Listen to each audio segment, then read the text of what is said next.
រាត្រីនេះហេតុអ្វីផ្ទៃមេឃងងឹតម្លឹង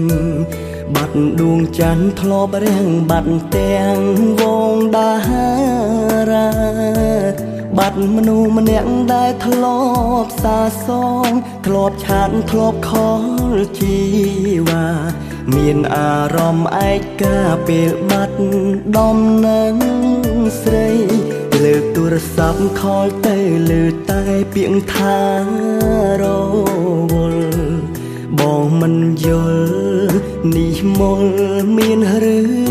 ងអ្វីបាត់ដំណឹងអូនត្រឹមមួយយប់ដូចជាបាត់រាប់សិបថ្ងៃបងបារម្ភស្ទើរខ្សែតាថ្លៃដឹងទេអូនរាត្រីអើយជួយប្រាប់គេផ